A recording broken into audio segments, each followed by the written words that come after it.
slow today.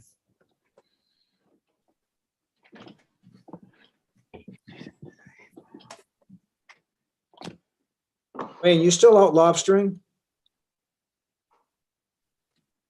No, I bring the boat home usually right around Christmas, New Year's, You do? give or take a little bit. So it's in my garage. Yeah, hey, boy. That's good. Okay, we're live. Okay. Good afternoon, everybody. Welcome to the Committee on Transportation, a public hearing. Well, today we'll be hearing 4 bills. I'll give you the order of those in a minute. But we want to first and foremost welcome everybody and remind everybody this meeting will be live streamed on our committee's YouTube channel. And everyone that will be participating via Zoom can be seen and heard if your mic is on and unmuted. We would like to introduce ourselves to you all. So as per our nature, we'll start with Representative Seabra, if he's with us. Do not Yep. see him. Representative O'Connell is on his way. And Representative Tom Martin is attending to chores at home, emergency sorts of things. And so we have a very live person, Representative Bruce White. Good afternoon. Hey, hi, Senator Diamond and members. Thank you. I'm Representative Bruce White, and I represent District 109, which is part of Waterville. Thank you, sir. Representative Mike Perkins.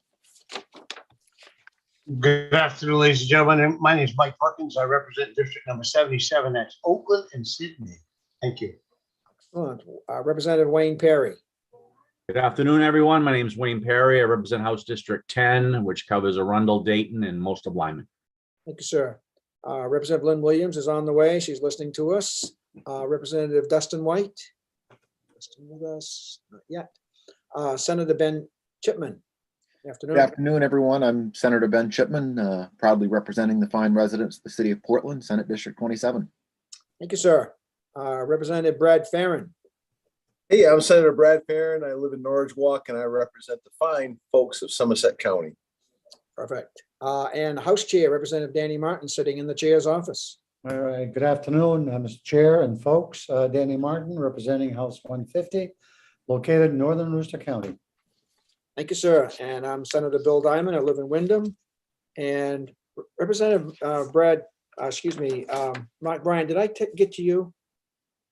We'll go to you right now. Pardon me for that. I had a little X out on my sheet, so I missed you. So anyway, Representative Mark Bryan, of all people, welcome. Thank you, Senator Diamond. I am Mark Bryant, represent House District 24, which is part of Senator Diamond's district and part of the town of Wyndham. Pleasure to be here. Welcome all. Thank you, sir. I apologize for that. I can fix my sheet. And I am Bill Diamond. I live in Wyndham and I represent Senate District 26. We also have as our analysts, Sam Prower, Julia McDonald. Welcome, welcome. And Darlene Semino as our clerk, who keeps the ship upright. Thank you for that. The order of our bills today will be starting with 1890, followed by 1912, followed by 1876, and last 1892. So that's the order we'll follow during the public hearing. Of course, we'll hear from the sponsor and any co-sponsors, and then we'll hear from the public testifying in the order of proponents, followed by opponents, followed by neither for nor against. And we ask that you state your name, residence, and if you represent an organization, please do that as well. Mr. House Chair, anything else we need to do before we Yes, begin? we're ready to rock and roll, Mr. Chair. Thank you. All right, we'll start with LD 1890. And that is an act to create a rental fleet registration program and equalize the tax rate imposed on rental vehicles, presented by Representative Perry of Bangor. Good afternoon and welcome, Representative Perry. He's not here. Oh, very nice. I know. While we're waiting, Representative O'Connell, please introduce yourself. Glad you could be with us. I'm going to call Mr. Perry right now. Okay, District 128, 98.85% of Brewer. thank you, sir. Does anybody else come in? Don't see anybody. So he's not even with us in any fashion. Is that correct, Darlene? That is correct. Okay, we will move on to the next bill for our public hearing, LD 1912. And that's sponsored by, I should say, Senator Davis. We welcome Senator Davis if you're with us. Resolved to rename 3 bridges in Brownville and Brownville Junction. Where did it go?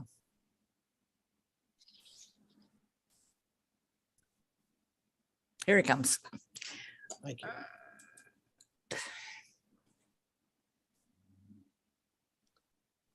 Good afternoon, Senator Davis. How are you? I'm fine, Senator Diamond, and yourself? Excellent. Glad you could be with us. Well, thank you. Senator Diamond, Representative Martin, and distinguished members of the Transportation Committee. I'm Paul Davis, and I have the honor of representing Senate District 4. And I'm here today to present to you LD 1912, a resolve to rename 3 bridges in Brownville and Brownville Junction. Last September, there was an article written in the Eastern Gazette, which is a small newspaper in the town of Dexter, that discussed the efforts by the town of Milo to name 3 bridges after 3 Milo Vietnam War veterans who were tragically killed in action. 3 young men. It's amazing the small town could give so much. As you likely remember, I was before you a few weeks ago to present a resolve to name bridges in that town after these young men. However, resulting from that article, the Brownville Junction Historical Society contacted the town of Brownville and asked that they would support me sponsoring legislation to name bridges in their town after veterans. So here we are today. As stated in LD 1912, I'm requesting that Bridge 923 be named after Stanley Smith Larson. Bridge 3222 in Brownville Junction after Edward Fredonia Stone, and Bridge 3355 after Elwin Howard Cale. Stanley, better known, I guess, as Stan Smith Larson, was a 1949 graduate of Brownville High School and joined the Army in October of 1952. He was stationed in South Korea at a place called Outpost Harry, where he was reported missing on June 22nd, 1953. The Korean Demilitarized Zone Agreement was created that July, allowing the return of prisoners, but Stan was not a part of the group that was returned. Very sadly, his parents received official notice of his death on August 12, 1953, and he was laid to rest in the Brownville Village Cemetery. Edward Fredonia, I guess that's how you pronounce it, Stone, also of Brownville, enlisted in the Army in April of 1944 during World War II. Just 8 months later, on Christmas Eve, the 23-year-old was on the SS Leopoldville off the coast of France when it was attacked by a German U-boat. He left behind a wife and 4 children. Elwin Howard Cale of Brownville Junction was a corporal in the Marines. He was a machine gunner killed in action during the recapture of Guam from the Japanese in July of 1944. Corporal Cale was the first man to be awarded posthumously the Navy Cross, the 2nd highest Navy award for valor. He was just 21 years old and was engaged to be married. I have included information from the Brownville Junction Historical Society, as well as a letter that states that the Brownville Board of Select Persons wish to have these bridges named in honor of these 3 heroic young men you just heard from me about. All the bridges are in the town of Brownville. They aren't boundary bridges. Thank you very much for your consideration and your time, and I will try to answer any question. Thank you, Senator Davis. That was very informative. We appreciate that.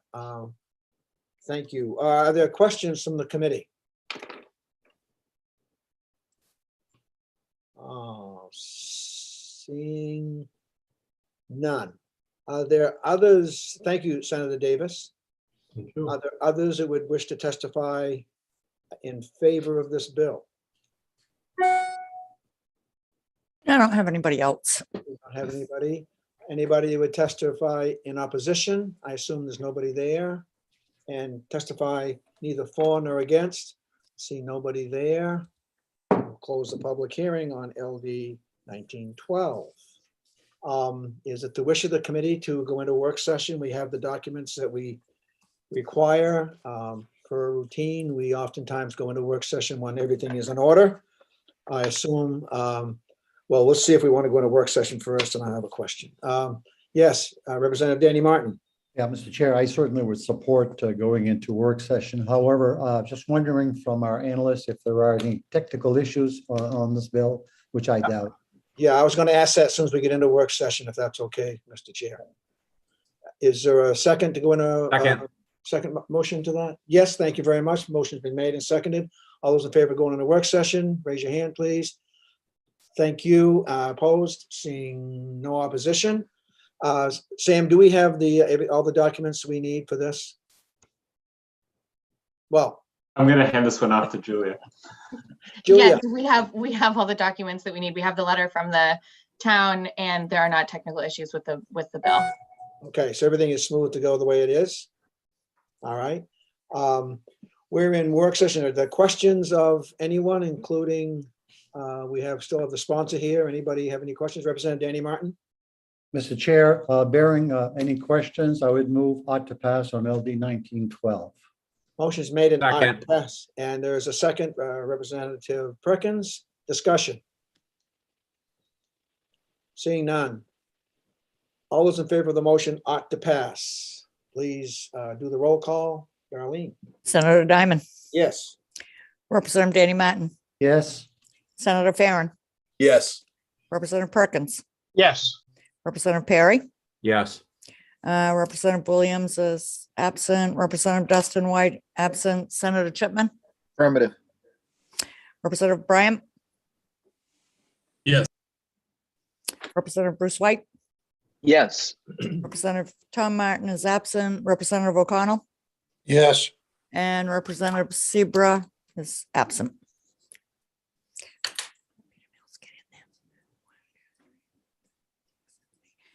9 in favor, none in opposition, 4 absent. The motion ought to pass prevails 9-0 with 4 absent. We'll close the work session on LD. Thank you very much. Thank you, Senator. Do we have Representative Perry yet? Yep, he's on. Hold on just a second. I'll pull him in.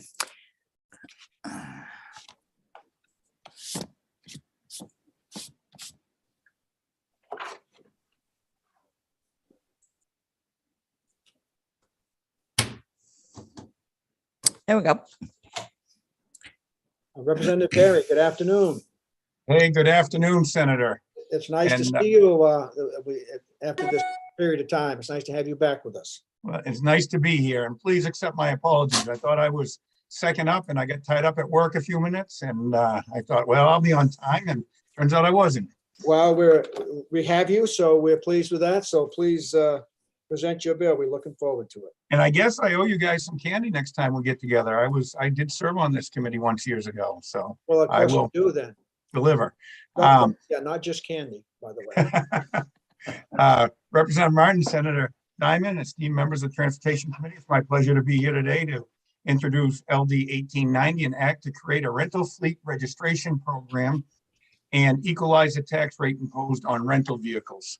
So it's kind of two bills, two different committee areas merged into one bill. The rental fleet portion certainly would belong here in transportation, and the tax part of it probably belongs over in tax. And so as it worked out with discussions with the stakeholders, the Secretary of State and others, Maine Revenue, I've been working with Maine Revenue as well on this, met with them yesterday.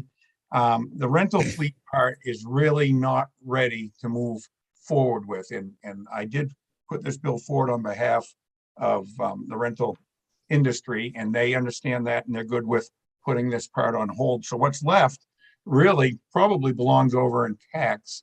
And I'm working on some amended language. You also have my written testimony, hopefully, so you can, if you're interested in more of the details. But I was hoping maybe we could send it over to tax where we'd strip out the, or you can strip out the rental car fleet part of it, and we'll just handle the tax part over in the tax committee. And I get a thumbs up, I see, from my chairman over there. All right, thank you. We appreciate that. Questions from the committee, Representative Perry. Yeah, just real quick. Yeah, I had the same issues. I'd spoken to a couple people about this bill and it was really two bills that should have never been together. What's the procedure, Senator Diamond? Do we just make a motion to send it back to No, we have revisers or? Yeah, we have two choices. We can, if the sponsor requests, we can go in a work session and then we can vote as a full committee to whether or not to refer to taxation, and then it'll get in the process from there. The other option, because of COVID, has been to allow the chairs and leads to vote, but I much prefer to have this go for the full vote of the committee, and with knowing that it would be amended, and we'll hear the specifics of that, be amended to take out the section that pertains to this committee, that is the BMW. I make a motion to do that then. We'll do that in Seconded. the work session for sure. Other questions while we're in public hearing, Senator Chipman? I was just gonna suggest we do that, but I guess you gotta close the public hearing before we Yeah, can. we do. Representative O'Connell. Before Representative Perry leaves, instead of candy, I would like cranberry sauce, please. So noted. We got it. Anything you want, buddy. Representative Perry, your hand is still up. Do you still have another question, or are you all set? No. Oh, okay. Any other questions from the committee regarding this? Are there those others that would testify in favor of this bill?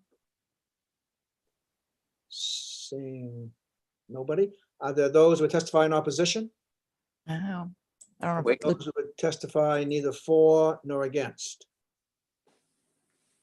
I just moved Lieutenant Scott and I don't know if he's going to testify or not, but Well, I have a Newell Auger. Yeah, Newell's yeah, here. he's up there in the corner. He's on the screen right now. Oh, okay. Mr. Auger, good afternoon. You're testifying neither for nor against? No, in favor, Chair Diamond. Sorry, I didn't get my hand up fast enough. Okay, gotta work on that.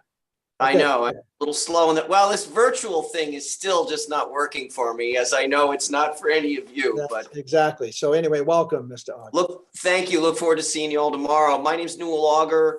I'm a partner of Pierce Atwood. I live in Yarmouth and I'm here representing Enterprise Rent-A-Car. And in light of the interest to get this public hearing closed and get the bill over to taxation, you're welcome to look at my written comments on the bill. I will just simply say that we really appreciate the time that the Secretary of State's office and their staff, as well as Lieutenant Scott and his folks at DPS, to try to work on a rental fleet registration program. It's as Representative Perry said, it needs a little more work, and we intend to do that. We appreciate any support from this committee to do that. There are a bunch of other states that are moving in that direction, and we'll see what the additional work provides. And thank you all for your time and attention. Thank you, sir. Are there questions of Mr. Auger? To Representative Perry's point too, I will take full responsibility for putting these two ideas together that shouldn't have been put together. That's not Representative Perry's fault. So noted. Representative Perry. Yeah, just real quick. Yeah, it's probably a good idea on the rental car change on the I don't know the exact words I'm looking for. The fleet rental program. I mean, that's probably something that should be worked over the summer with the Secretary of State's office and other interested parties to see if anything like that's possible and possibly bring a new bill back next year. Absolutely. And if the committee is so inclined, if the committee is inclined to send a letter to that effect, that would be great. But obviously we're going to continue to work on it, and the secretary and her staff have indicated their interest in having those conversations, and we certainly appreciate and look forward to the results of those discussions. Thank you. Sure. Anything else? Any other questions of Mr. Auger? If not, thank you, sir. We appreciate you being with us. Thank you very much. Lieutenant Scott, did you want to contribute anything to this discussion? Welcome. Yeah, thank you, Senator Diamond, Representative Martin. My name is Bruce Scott. I'm the Troop Commander of the Traffic Safety Unit for the Maine State Police. And I did draft testimony against LD 1890, but it was really Part A that had us concerned. So rather than read the testimony before you today, I think it makes the most sense, recognizing what the goal is to let you know that we'll go on the record opposing it as written, provide written testimonies so that if there's any points or issues that you'd like to see, you'll have it. If there's any questions, I'll be glad to answer it. But essentially, if this bill were separated out, Part A was removed, then we would no longer oppose at least that portion of the bill. Thank you, sir. Questions of Lieutenant Scott? Yes, Senator Chipman. Thank you, Mr. Chair, and thank you for being here, Lieutenant Scott. If you could just briefly, just in a couple sentences, maybe summarize the gist of the opposition, just so we get an understanding of that, that would be helpful. Yes, Senator Chipman. Our primary concern is exempting the rental vehicles for 3 years from the inspection. And there's several issues that we've talked about over the years. When you start deregulating the inspection program, and 3 years is an awful long time for any type of vehicle, but carving out an exemption, we feel, besides creating that obvious equity issue amongst all other operators in the state of Maine, is we had a concern for safety, that if they weren't looked at for 3 years, there's no regulation within this particular bill that limits mileage. And so these vehicles could be driven excessively. They could be driven pretty hardly. We know that typically people don't take as good a care of their rental vehicles that they rent as their own vehicles. And so we worried that they wouldn't be properly maintained and not looked at by an inspection mechanic for several years. And we also had a concern about the presumption that if it had a special plate designated to it, that that special plate would create a presumption within statute requiring or essentially telling law enforcement that vehicle is exempt. Then there would be no way for us to really regulate that 3 years. If they continue to put the plate on the vehicle for a 4th or 5th year, there's still that presumption that was created by the bill that law enforcement would not be able to take any action on it. So those are our primary concerns, of that of safety and some technical issues. Thank you. Thank You're you. welcome. Thank you very much. Are there other questions from the committee of Lieutenant Scott? Seeing none, thank you very much, sir. As You're usual, welcome. big help. Thank you. No other testifiers that we have. Anybody speaking either for or against? Seeing none. We will then close the public hearing and move on, if the committee wishes, to make a motion to move into work session. We will Make a motion to move into work session. Motion's been made to move in a work session. Is there a second? Seeing a second. Thank you very much. All those in favor of going to work session, just simply raise your hand, please. Thank you. We are now in work session. Regarding the amended version of this, can you help us a little bit how we should proceed in terms of Julia, on how we're going to move forward on this? Everything in line? Is the committee set to go? Do we have to articulate exactly? We have to know, the committee members have to know what's being removed, so we have a good handle on that. Are we just going to refer it to taxation, and they're going to take out the part that's a rental car registration panel? That is the idea. I just want to make sure the committee members are aware of what's going to come out after it leaves, just so it's on the record. That's basically it. The motion was to remove section A was the suggestion. And then now the committee will vote to re-refer. Well, we hadn't made. Is that what you're asking? No, we haven't made a motion yet. I just wanted to make sure that the committee has a chance to ask any questions they might have about what's going to happen once it gets over to taxation. Right, but excuse me, Mr. Chair, but we wouldn't remove any language because No, we're not doing anything on the bill. That's All right. we're going to do is send it, refer it back, should go to taxation. And then Absolutely. taxation will take out whatever part of the bill that they want to take out. That's all very clear. I understand that. I just want to make sure the committee understands. You'll know as committee member what's going to happen what the intent is when it goes over there. That's all. Senator Chipman. I would just point out, Chair Diamond, as you know, I'm serve as the chair of the Taxation Committee. Representative Perry, the sponsor of the bill, also serves on the committee. So we'll definitely convey those concerns to our fellow committee members over there that this committee supported removing the part about the fleet and that needs some more work and that we just deal with the tax part of it. Okay, and thank you very much for that. And any questions from the committee on this? Is there a motion? Motion to move this to tax. Thank you, Representative Perry. Motion to move. Is there a second? Thank you very much, Representative Martin. Discussion? Seeing none. All those in favor, we will take a vote, please, Darlene. Senator Diamond, Yes. Representative Danny Martin, Yes. Senator Farren, Yes. Representative Perkins, Yes. Representative Perry, Yes.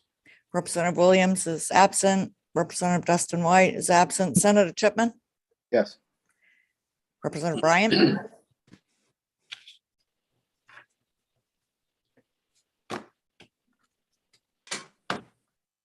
Up there. Yes. Representative Bruce White, Yes. Representative Tom Martin is absent, Representative O'Connell, Yes. and Representative Seaver is absent. So it's 9 in favor, 4 absent. Motion to refer this to the Taxation Committee is 9 in favor, 0 in opposition, and 4 absent. Thank you. So done. Thank you all. Nice to see you all. Thank you very much, Representative Perry. See you later. Yes.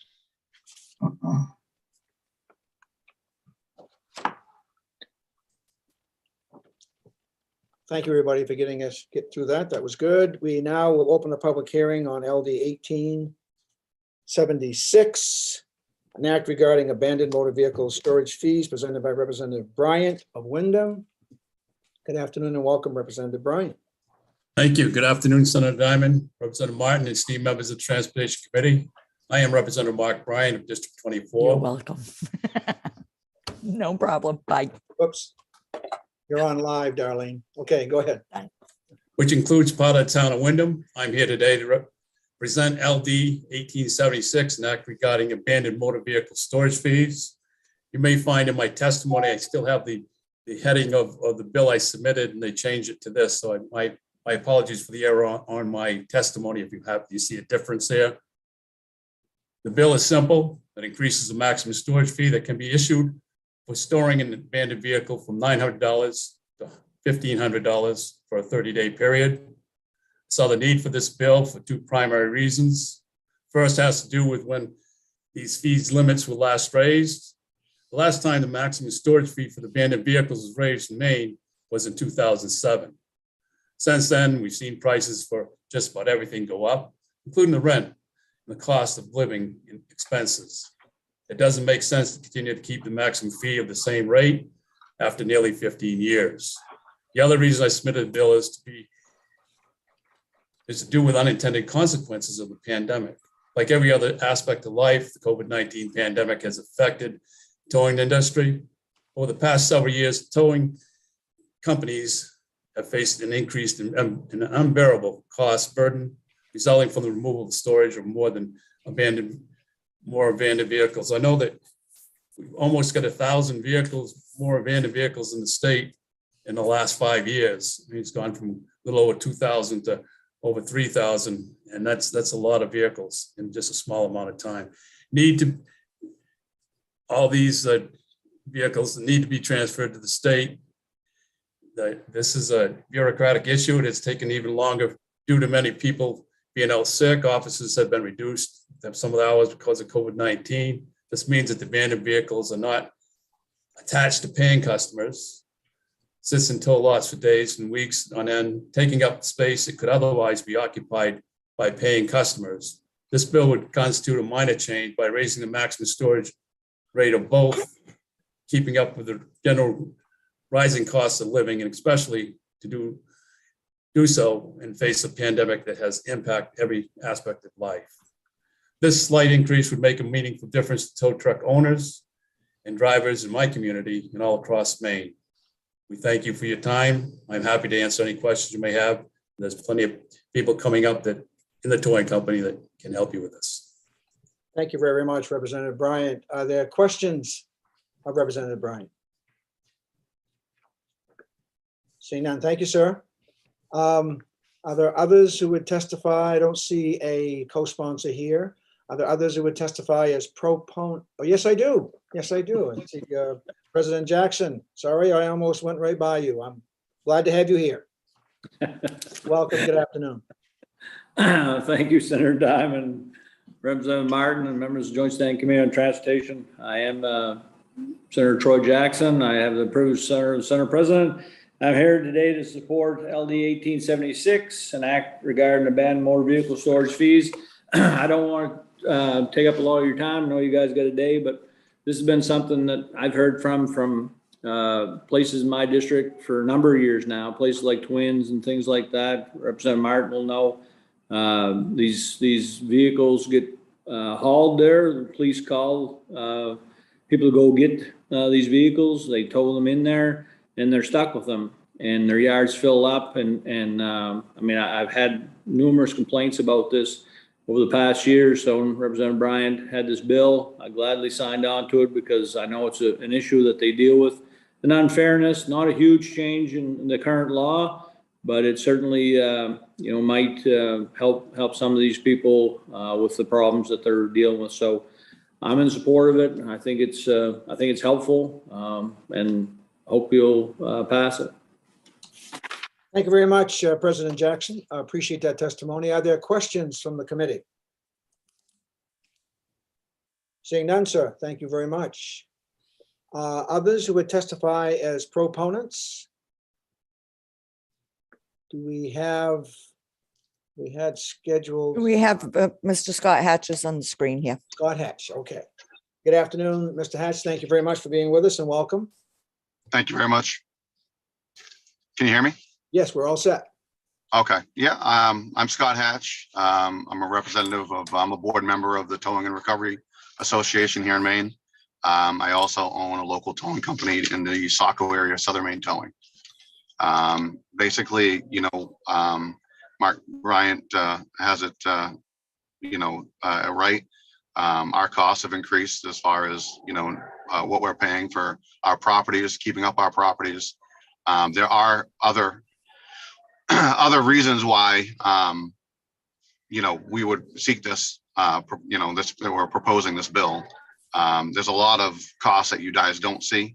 The obvious ones that you see is the fuel, the payment for the tow truck driver, the tolls, the cost of the $33 to gain the ownership, obviously the cost of the land.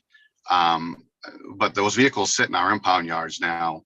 What used to be 90 days is my typical time. And we own we end up going through this process for about 180 vehicles a year. My company does.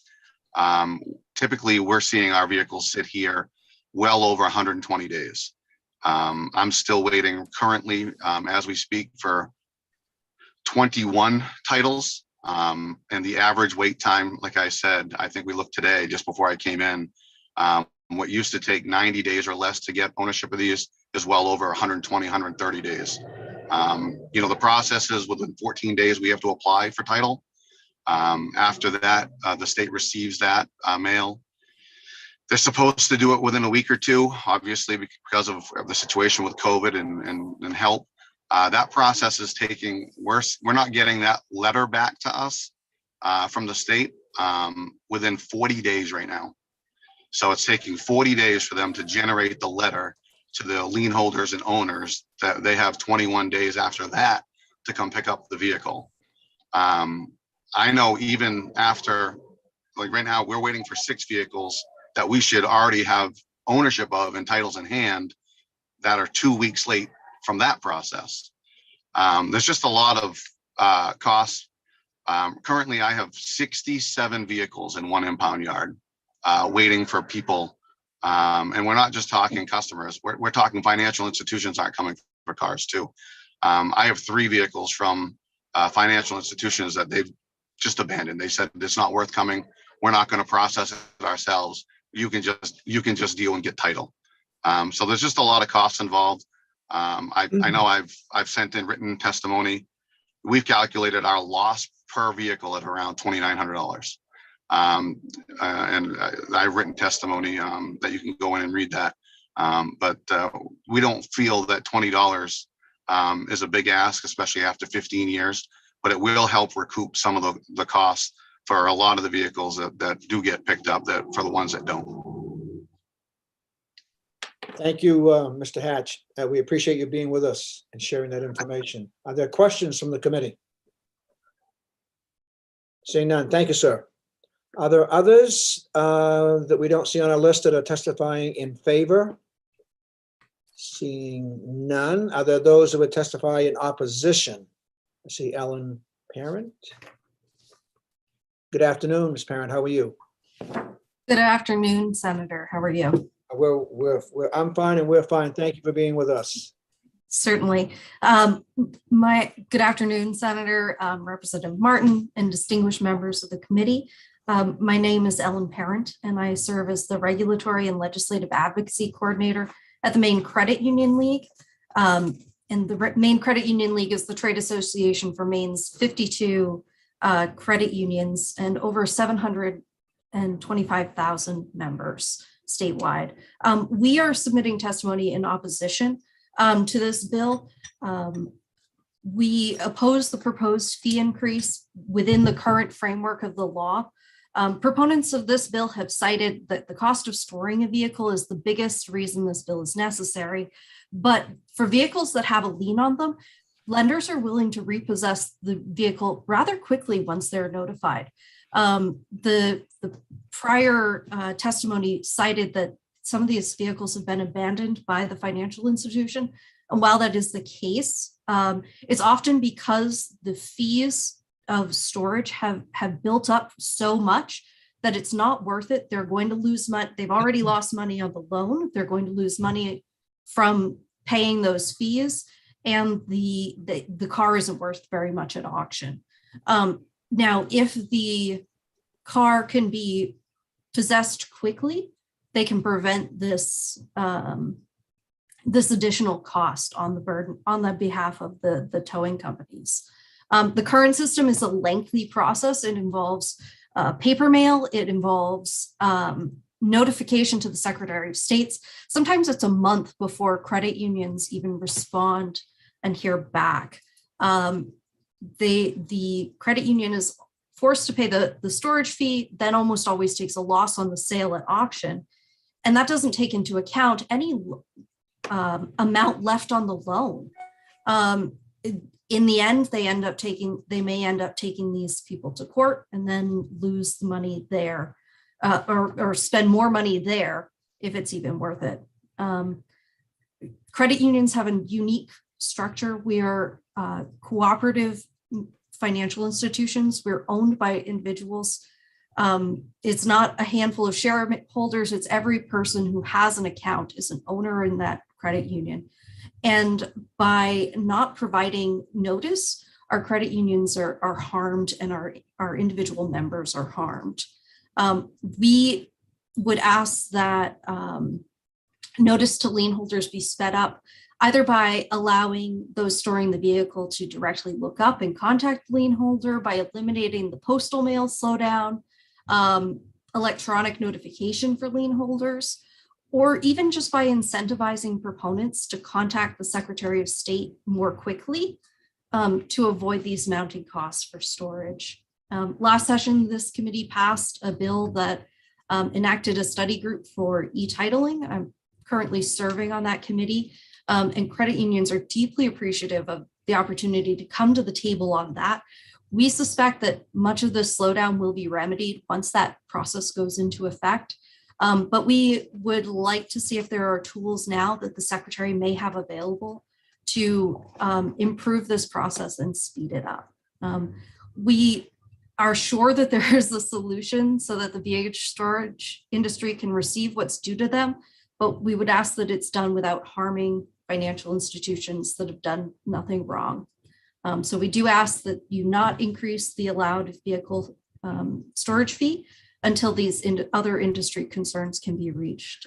We are more than happy to work with the committee or any interested parties to find an equitable solution for both industries. And I appreciate letting us testify and listening to our views today. Thank you. Thank you, Ms. Parent.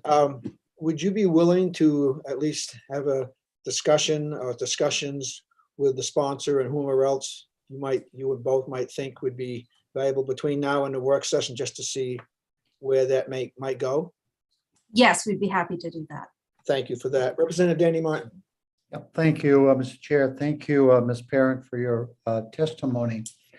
In your written testimony, the very last paragraph, you state the following: while we agree that abandoning cars is a bad action, we would ask that the member-owned credit unions not be required to pick up the inflated storage fees that they did not generate.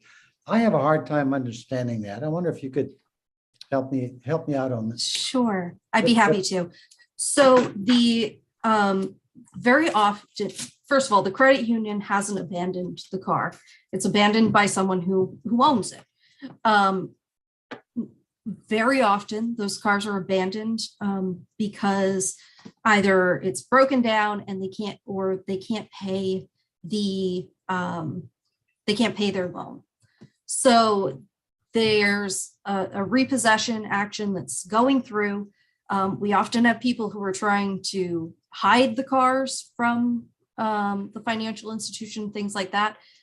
And when we say that they didn't generate these fees, the credit union has been out looking for these fees. Sometimes they're out looking because they've hired investigators to try and repossess them. They don't know where it is. And because the notice goes to the Secretary of State's office, that adds time. So those fees have built up over time based on, the red tape that they have to go through and the mailing process that they have to go through. So if there was a way for towing companies to notify the credit unions or banks, if, as the case may be, that, hey, we have a car here that you have a lien on, then, credit unions are willing to pick up that car almost immediately. I will say that we have a lady at a credit union who is on this Zoom, who I'm sure is planning on testifying, and I could probably answer your questions better than I can, but I hope that gives you sort of a basic summary of what we mean. Yeah, if I may, thank you, Ms. Parent. Your suggestion that in lieu of passage of this bill in this session to form a working group, have you conferred with other members, for example, the Secretary of State, regarding that matter? Well, we have spoken with people in the Secretary of State's office. They would be willing to work on this issue and to try and come up with a better solution. I think it's probably something that at least a short-term remedy can be found soon, but I do think that a longer-term remedy is important as well. Again, thank you very much for your testimony. Thank you very much. Are there other questions of Ms. Parent? Seeing none, thank you very much. We appreciate that help. And if you would, see if you can have some conversations with the sponsor and others, maybe there's something we can do before we have our work session on this bill. Thank you. Next, speaking in opposition, I believe, is Nicole Frazier. Yes, good afternoon and welcome. Hi, everyone. Good afternoon, Senator Diamond, Representative Martin, and distinguished members of the Transportation Committee. My name is Nicole Frazier. I'm the Executive Vice President and Chief Lending Officer here at Casco. Casco Federal Credit Union is in Gorham with over $100 million in assets and 9,000 members. Today, I'm submitting testimony in opposition to LD 1876. This bill proposes to increase the vehicle storage fee for abandoned vehicles. As the chief lending officer at my credit union, this is an area that I have a lot of experience, but also creates a lot of frustration. In my experience, vehicles aren't just abandoned for no reason. Many of these vehicles are abandoned because their owners can no longer afford their payments. From a creditor perspective, we have a process that starts once they become overdue. We first assign it for repo. After 1 to 2 months, if we're unable to find the vehicle, we flip it to an investigator. And sometimes we have to open a skip claim, which is a nationwide search for the vehicle. The investigator, and they all cost money. As soon as the credit union is notified, that a vehicle that we have on lien has been secured by a tow company, we do take immediate action to get that into our possession. Often our vehicles are taken to a local auction and sold to try and recoup as much of the money owed on the loan as possible. The problem with how this process is handled today is that the credit union is left covering a charge that they weren't aware of and have no control over. Tow companies are not currently incentivized or required to notify lien holders in a timely fashion. Instead, our credit union is told weeks after a vehicle has been towed, racking up daily charges in the process. Even if a tow company files notice immediately upon securing an abandoned vehicle, the notice to the lien holder is delayed by requiring a paper and mail process through the Secretary of State's office to us. It is this mail notice that we act upon immediately to collect the vehicle. But by then the damage has been done and the fees have already been stacked up, eliminating our ability to recoup what is owed to the credit union. Our credit union, just like every other credit union, is a financial cooperative that is owned by its membership. Paying increased fees does not hurt anyone individually. It is a cost paid for by our entire membership. These fees get in the way of our ability to offer higher dividends, better interest rates, and other improved member services. It's my understanding that this committee worked with the Maine Credit Union League and other interested parties to enact a task force that is studying how to bring electronic titling to Maine. I thank you for your support on that important initiative.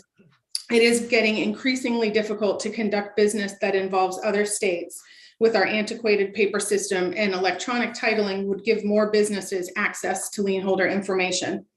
I believe that the advancement of the electronic titling will help us better navigate these tricky situations in the future. I would encourage the committee to take the experience of lien holders into account when considering this bill. It is my hope that if you should pass a version of this bill, that our situation will somehow be addressed. Thank you for your time and attention. And if you have any questions, I'd be happy to answer them. Thank you, Ms. Frazier. It's helpful to have you here. Thank you for that. If you wouldn't mind talking with Ms. Parent and maybe the sponsor to see where everybody is, at least for this session, and see if there's any path to some kind of resolution. Okay. Thank you for that. Others who would testify in opposition, I see none on my list. We have those who would testify neither for nor against. I think we have one. Nikki Tebow, did I do your name correctly? Good afternoon. Good afternoon. Thank you. I actually am in support of increasing the storage rate. Okay, so we will so note that you're speaking as a proponent. Yes, thank Okay. you. I feel that we are all small businesses, the Towers of Maine, and we have been most of us charge $65 a day for vehicle storage, and the state allows 30. So it's less, it's really half of what normally we would charge. And I know for my company, we do file within 14 days of an abandoned vehicle to get salvage title or whatever. I know that parking at the Jetport, for instance, is $48 a day, and they're not responsible for any belongings or the vehicle. It's a risk that you take parking there. And the Towers of Maine actually have insurance that covers your vehicle and contents to make sure that they're not damaged or stolen or whatever. So there's a lot of costs that we incur, like Scott Hatch said, that you folks aren't aware of. And we feel with the increased cost of doing business, that asking for the increase to $50 a day is fair. Because like I said, most of us charge about $65 a day. Well, thank you. Thank you for that. We appreciate taking the time to be with us, Mr. Tebow. Are there questions from the committee? Representative Danny Martin. Thank you, Ms. Chair. Thank you, Ms. Tebow, for your testimony. Ms. Tebow, do you represent an organization, or do you own or work for a company? Both. I'm the legislative person for the Towing and Recovery Association of Maine. And I also own Midcoast Truck Repair and Towing in Durham, Maine. I just wanted you to respond to that so we could enter that into the record. Thank you. Thank you for that. Other questions of Ms. Tebow? Seeing none, thank you again for taking your time to be with us today. Thank you. Are there others that would testify on this bill, neither for nor against? Seeing none, we'll close the public hearing on LD 1876.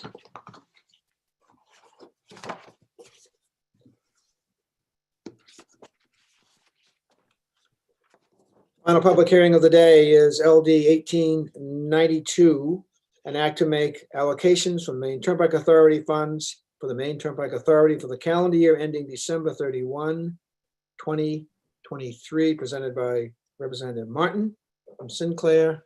Good afternoon, Representative Martin. Good afternoon, Senator Diamond. Senator Diamond and members of the Committee on Transportation. I am Danny Martin and I represent House 150 located in northern Aroostook County and also a member of this outstanding committee. It gives me great pleasure to present LD 1892, an act to make allocations from the Maine Turnpike Authority Fund for the Maine Turnpike Authority for the calendar year ending December 31, 2023. As you know, on or before January 31st of each year, the NTA must submit to this committee and the legislature its operating budget for the next calendar year. The operating budget being presented today, this afternoon, totals $51.7 million and is often referred to as the revenue fund budget. And this portion of the budget is approximately 30% of the total turnpike revenue projected for calendar year 2023. It is my understanding that Director Mills will follow my presentation to explain in detail LD 1892 and to attempt to respond to any questions you may have. Thank you very much, committee members, for listening to my testimony. Thank you, Chair Martin. Appreciate that. Are there questions from the committee? Seeing none. Thank you, sir. Others who would testify as proponents? Seeing none. Are there those who would testify in opposition? Seeing none. Are those Well, Mr. Chair, Mills? Yeah, Director Mills. I was. Yes, there he is. My screen was blanked out. Thank you very much. And as a proponent, glad to have you with us, Mr. Director. You almost blacked out on that. So welcome. Glad you could be with us. Good afternoon. Very much in favor of this. Thank you. It's okay. This is Yeah, it would be a shame not to get it approved on our 75th anniversary. This is the Turnpike was opened on December 13, 1947. And I looked over some of the board minutes from 1945 and 1946, and they were full of land purchases and in some cases condemnations. And they were during those year or two before, during the year or two before they opened the Turnpike, they were busily acquiring land in Kittery, York, Kennebunk for $100 an acre. And the I forget what the opening wage scale was, but it was remarkably low compared to today. In any case, we will have some materials for you later. We've prepared some stuff, not for today, but later on for your review of the history of the Turnpike. It's actually quite interesting to look back over these many years. The recent budgetary history is there are a number of high points that I really just want to bring to your attention quickly. When the COVID hit in February of 2020, we were in a big, we saw our revenue plummet because people stayed home, worked from home, or didn't go to work for other reasons, and didn't go out. And that calendar year, we lost our revenue went down by about 60 million, and we saw it coming at about this time in 2020, 2 years ago. And we had a huge amount of work scheduled for the remainder of that calendar year. And we had the money in reserve ready to pay for this contract work. And we decided that it was good, healthy outdoor work. People could probably do most of it without worrying too much about maintaining distance and so forth. So we kept going. We spent $106 million in calendar year 2020 that went into the main economy. And the other thing about it was that we were able to get a lot of work done because the traffic was down and we didn't have to force the contractor to work at night or to do as many lane closures as they would have had to do. So it was actually a good year. And 21, we didn't spend quite as much, but we spent a lot on capital programs. And now with prices going up and inflation essentially dominating a lot of the construction market, concrete has gone up by double-digit inflation, steel is up, and it's the availability is very difficult for a lot of machinery and equipment and stuff. So we're facing a capital program now for the next year or two that is very light. We just haven't gone to bid on stuff as much. We have to redo the Saco interchange sometime in the next 2 or 3 years. We're busy widening around Portland, completing that work. But those are contracts that are out right now, and we're just administering them. And then Exit 45, which is the last toll plaza that we need to bring into the new system that we've invested in. So I think our timing couldn't be better. We had capital work to do when the Southern Maine economy needed it, and now that we've got we've gotten ahead a little bit on our capital program, so we can leave the market to Bruce Van Note and let him go out to bid and see what he can do with the Biden money that's coming in for capital work for the DOT. And we're not entirely sure what the bid climate will be in the next year or two. It could be high because all the costs are up, labor costs are up, material costs out of sight, and it's sometimes just plain hard to get certain things. So we're feeling good that we're a little bit on the sideline right now of the capital market, of the construction market. Not entirely, but we're glad to have a somewhat reduced role compared to what we've had in the last 2 years. We went to market also to refinance. We had our bonds. We had a big bond issue in 2012 when I first got here. That bond became 10 years old, or becomes 10 years old this year. That's usually the time when after 10 years, we try to refinance the bonds down to a lower rate because we can at that point under the bond terms. And we have a refinance contract in effect for the 2012 bonds that has saved us $25 million in the present value of future interest. So we got into the bond market just right this winter, where the interest rates are still low. Right now, I think we're in a crossroad. I think we're all sort of in a crossroads. We got caught pretty hard on inflation. We made a contract with our help, with all of our labor, that we would raise their wages. This is a contract we made a year ago, more than a year ago. We would raise their wages in December of 2021 by the rate of inflation. Well, that turned out to be 5.44%, which was a very good raise. And our people are smiling, they appreciate it.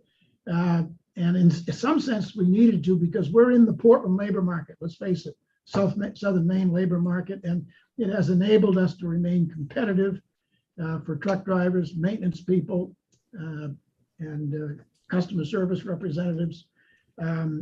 So our turnover, we haven't had much turnover, frankly. People have stayed with us. We're paying them well, and they should stay with us. That contract continues. I don't know what we're going to be hit with next year, although my view is that if the Fed is successful in bringing down the cost of living, we'll make out all right on the labor contract. But on the other hand, if we want to borrow money to do capital projects, the interest rates are very likely to go up, because that's exactly what the Fed is going to do. They're going to raise interest rates in order to quell inflation. So we're kind of caught between these two trends, but I think our present financial structure is sound, because we don't have a big reason to be borrowing much money in the near term. Our next scheduled bonding program won't be until 2026, and that would be probably dependent on whether we do the Gorham Connector project. So we got plenty of time to wait and see how that works out. We, I'm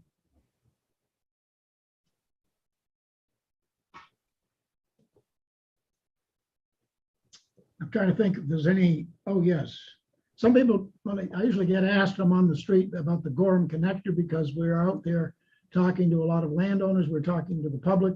We now have something very close to a preferred alignment for that 5.5 mile, 6 mile highway that we've been asked originally by the communities involved. We've been asked by the legislature to not only to study it, but actually to design it.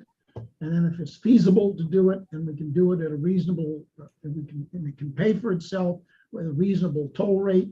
The plan is to go ahead and build it probably sometime in 2000, start building it maybe in 2025, 26, or 27, somewhere in there.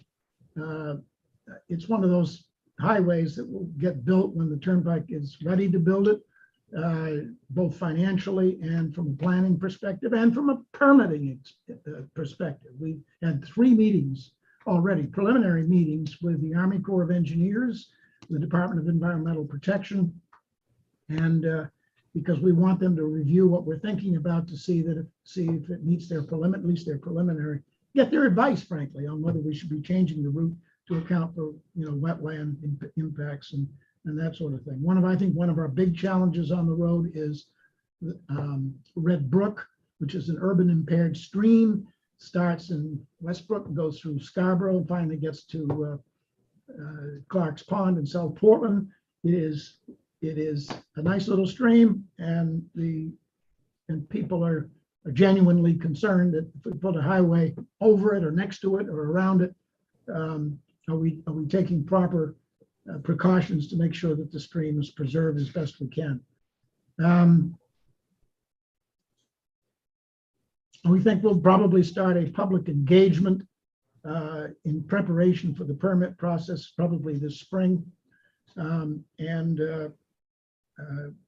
At that point, we'll take this preferred alignment that we're working on and probably publicize it.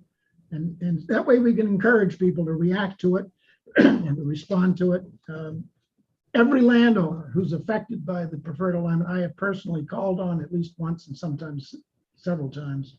And so there's no surprises on the route. The people that are affected by it are very well informed. We have actually purchased several pieces of real estate because they came on the market. They were obvious parcels that were obviously necessary for the connector. And the sellers were willing to sell. They wanted to sell. And we said, well, sell it to us. Don't sell it to somebody who wants to do something that's inconsistent with there being a highway there. So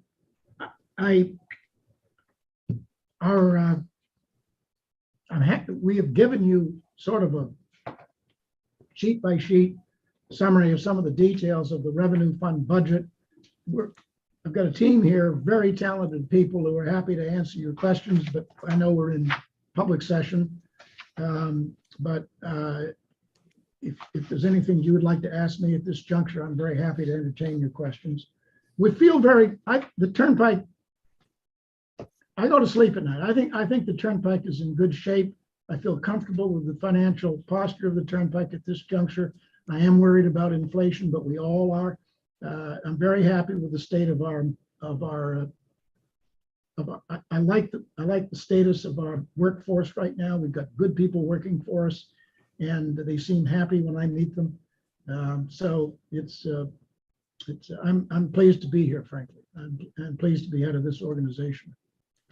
Thank you, Director Mills. We're glad you could be with us, and we also look forward to the work session where we might delve into some of these items a little more further. I do have a quick question though.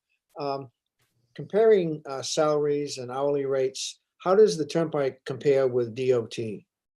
We're paying our truck drivers. Yeah, no, everybody's familiar with what a truck driver ought to be making, I guess. Right. We're starting them off at I think it's around 22, 21. It's between $21 and $22 for somebody with a Class B license. Okay. We don't need a Class C. A Class B is qualified to run these trucks. I have to say that I sometimes I'll get up in the big seat and sit behind the wheel and imagine what it's like to get on the road with one of those things. I guess I'd be fine if I were on a back road somewhere, but I think driving through exit 47 or 48, I'd be a little hesitant. Yep. So is that comparable to the DOT? I mean, I'm. No, the DOT is in the teens somewhere. Okay. All right. I was just trying to see I'm how. sorry, I should have made that contrast. No problem. Oh, exactly, but I would say 17, 15. It might be as low as 15 at DOT. And the contract, I gotta tell you, the contractors are in the mid-20s. Yep. In southern Maine. Exactly. And even in Skowhegan, the pulp truck drivers are north of 20. I mean, there's signs to that effect on the road. Yeah. Are you purchasing any of the Gorham Country Club for this? Yes, the owner of the Gorham Country Club came, Harold Hawks and his wife came to me and said they were going to close. Yeah. And they said the logical place for the highway would be to go across a part of the North Nine. We've made a big point of saying, however, that there could be a highway across the back nine, the northern part of the back nine. There's still room for 18 holes. We're only taking 3. So I'm resisting the accusation that we are closing the country club. We are. There's been a lot of questions, and I'm frankly glad to get rid of those last 3 holes. Are there other questions from committee?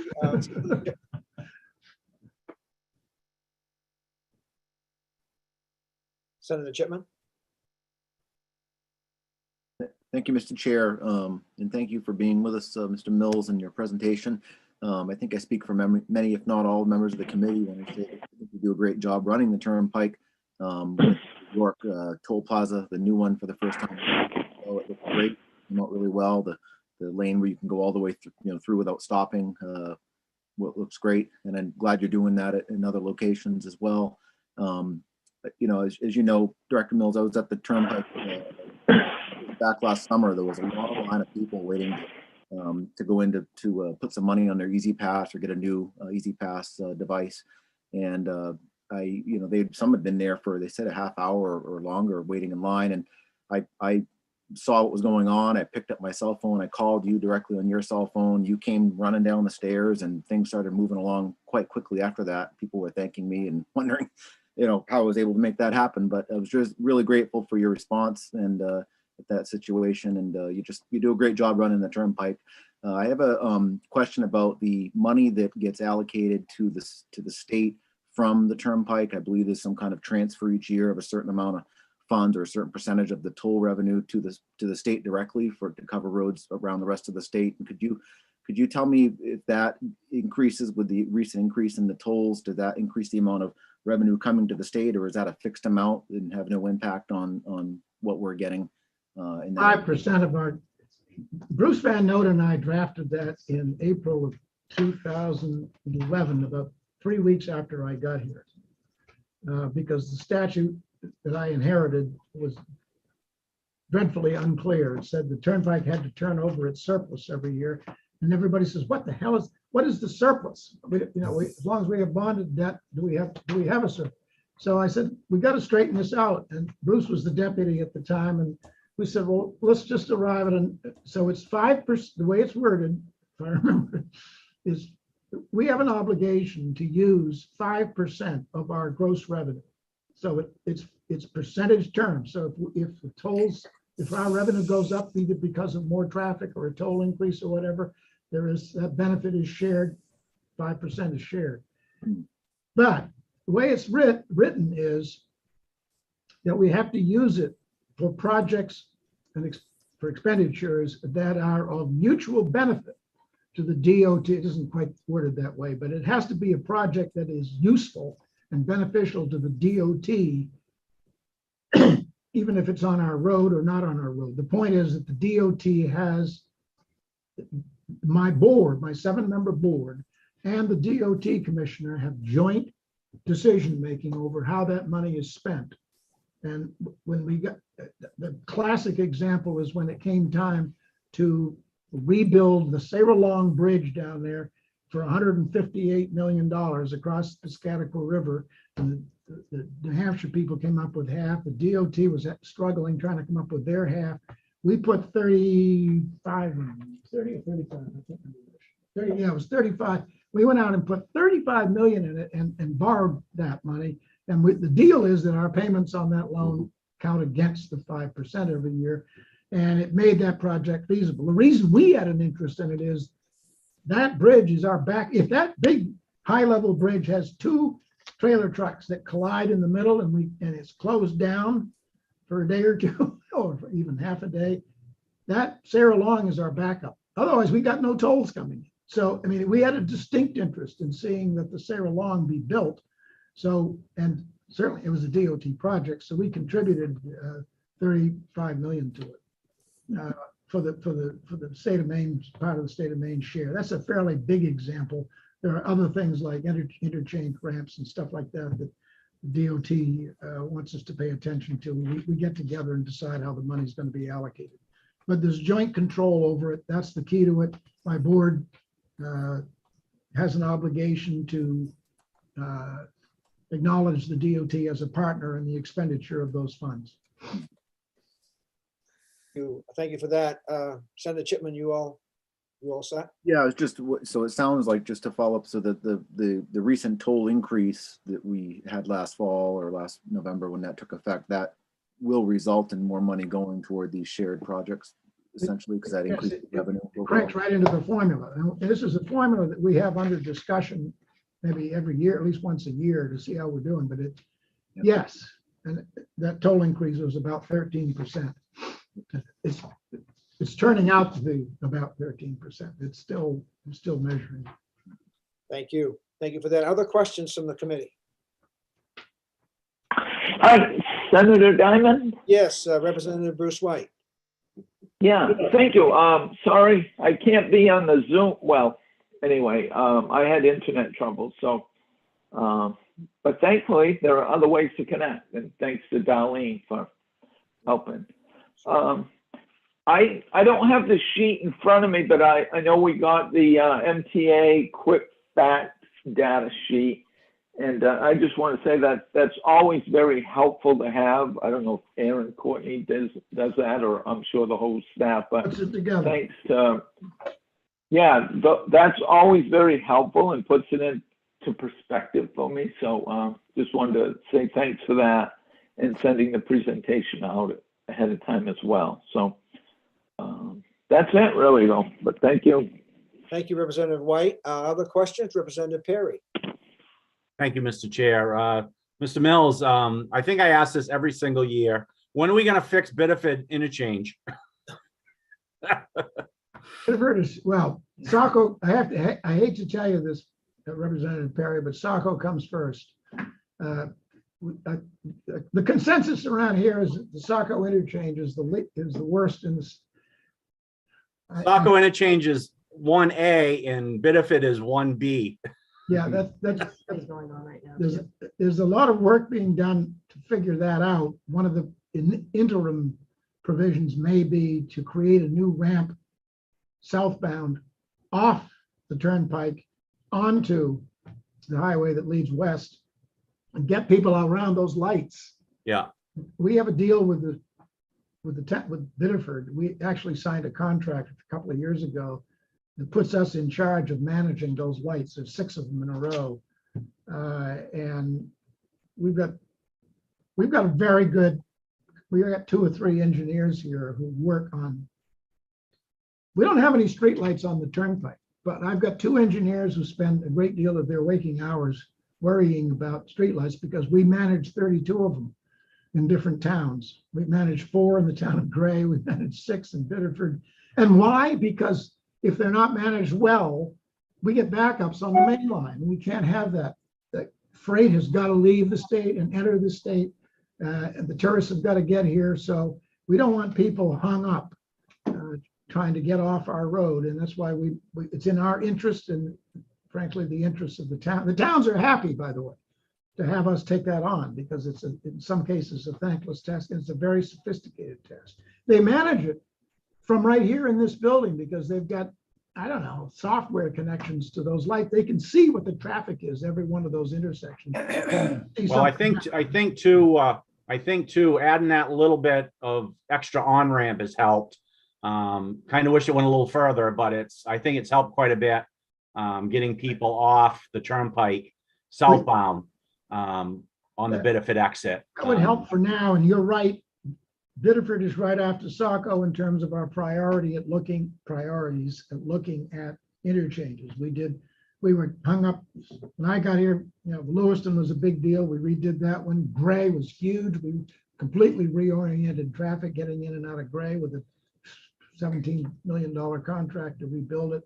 And exit 45 is important to the road.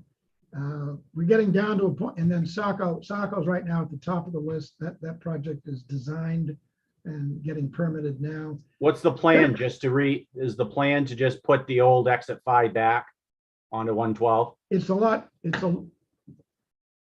That's how it starts, but it's not, because we don't have the ramp going over the road. We have direct access southbound coming from Hollis, full of Nestle's water. It isn't Nestle's anymore, Poland Spring water, and you want to get to New Jersey. You come up 112, make a right turn, you're on your way, and you won't have to be going through town anymore. Going onto the Industrial Park Road, going north when you want to go south, then getting onto the turnpike, fighting with all the Old Orchard traffic. But we're going to kill that. We're going to get them on the road and get them out of here. Okay, well, thank you for Good, that. thank you. Yes, thank you. Other questions from the committee? I've had a question just posed to me, Mr. Director, regarding the solar farms over at the Gray exit. Is that's not on Turnpike land, or is it? No, but it's adjacent to us, and we gave them, they wanted to cut some of our trees, and we said sure. And the town owned that real estate. It's a great location for a solar farm because it's in between Route 26 and the highway, and there's no allowed curb cuts on either highway. So that land is undevelopable, and the town, I think, owned it. And now they're going to get revenue. So it's great. And we can all drive by and say, there's a solar farm. The town is very pleased with their project, and they should be. Yep, good. Thank you for that. Other questions from the committee? Seeing none, we look forward to seeing a work session. And we thank you for being here today and the preparations you sent to us. That's very helpful. And I think, are there others who would testify as proponents? And I'll back up, others who would testify as opponents? Those who would testify neither for nor against? Seeing none, we'll close the public hearing.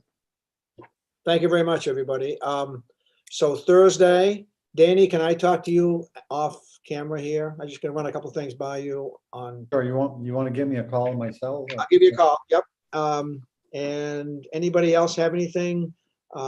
Senator Farren, anything from your side, or Representative Perkins? You all set? Sam, Julia, anything from either? All set? So we see you Thursday. We'll be doing some work sessions and getting some, dumping out more bills. So we're doing very well at that. I need you guys to stop by tomorrow morning so I can get some signatures so I can report some more bills out. Oh, please, everybody, be sure to stop by Darlene's office. If not, I'll find you. That would save her a lot of running around. So if you get. Yes, it would. Thank you. That would be very helpful. Anything else from anybody, Darlene, or anyone else? No, I think we're good. Okay, anyway, see you on Thursday, everybody. See you tomorrow. Yeah, see you tomorrow. That's right. Yeah, That's right. that's right. Thanks. See you later, everyone.